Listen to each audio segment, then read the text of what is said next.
Un atelier de menuiserie situé en face du commissariat de Tibona, dans le premier arrondissement de Parakou, complètement réduit en cendres. L'incendie est survenu dans la nuit du dimanche au lundi 17 février 2025. Son origine n'est pas encore connue, mais sur les lieux, l'on constate plusieurs armoires, portes, lits, tables à manger et des machines qui sont parties en fumée. Hier soir, il y a un client qui m'avait appelé, son armoire est ici. Il m'avait appelé de venir. Quand je suis venu à 22h, par là, on a fini de parler. Donc, et je suis parti pour aller acheter quelque chose au supermarché ici, à côté du 13e. Et je me suis parti à la maison. Les choses sont dehors et les gens m'appellent pour venir à la maison aussi pour commencer à taper le portail. Bah quoi, j'ai dit, il y a quoi? Quand je me suis sorti, ils ont dit que la télé là, il a pris feu. J'ai dit, tout à l'heure, je suis quitté ici. Ça ne fait pas 30 minutes ou bien. Comment la télé va plus le feu comme ça? Quand j'ai pris madame là, on est vers l'école des sous là-bas là. Moi-même, on a vu le feu là, c'est trop. En venant là, tout est brûlé. Les machines, les armoires, les portes, dans la manger.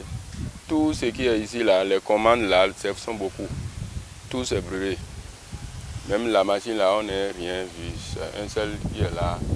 Ça là aussi, ça a brûlé. La machine que j'utilise, c'est circulaire, 6 circulaire, les défonceuses, les ponçages, les perceuses, visseuses, le rabotage. Même il y a un travail, il doit livrer ça aujourd'hui à Cotonou, il y a un à Nati.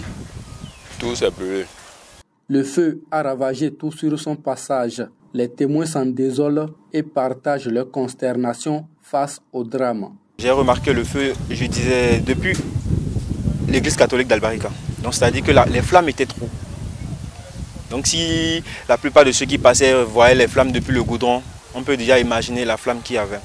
Maintenant, quand on essayait d'éteindre le feu avec nos manières habituelles, l'homo et l'eau,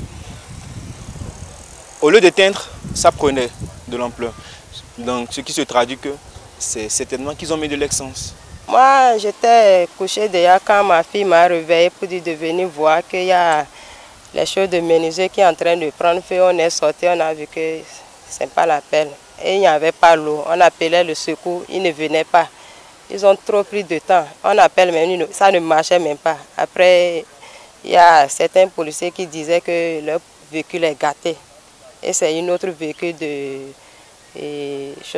côté ou bien où là. C'est ça, après ils ont amené. L'eau ne suffisait même pas. On était obligé de chercher l'eau dans le quartier, dans la maison, partout. Ceux qui sont derrière là-bas, c'est tout ce qui a amené l'eau pour pouvoir sauver. Ici, partout, les gens ont amené de l'eau.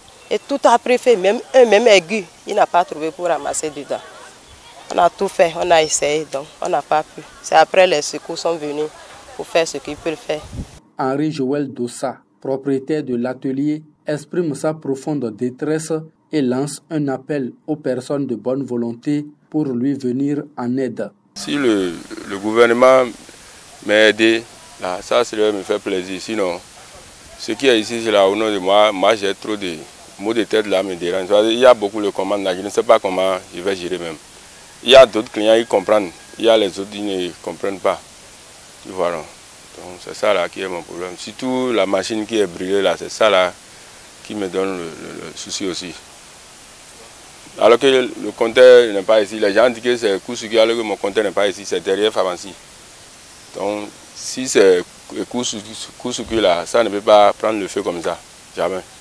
Henri Joël Dossa devra désormais faire face à ses clients pour tenter de se justifier. Néanmoins, la prudence doit être de mise, surtout en cette période de chaleur, afin d'éviter les courts-circuits.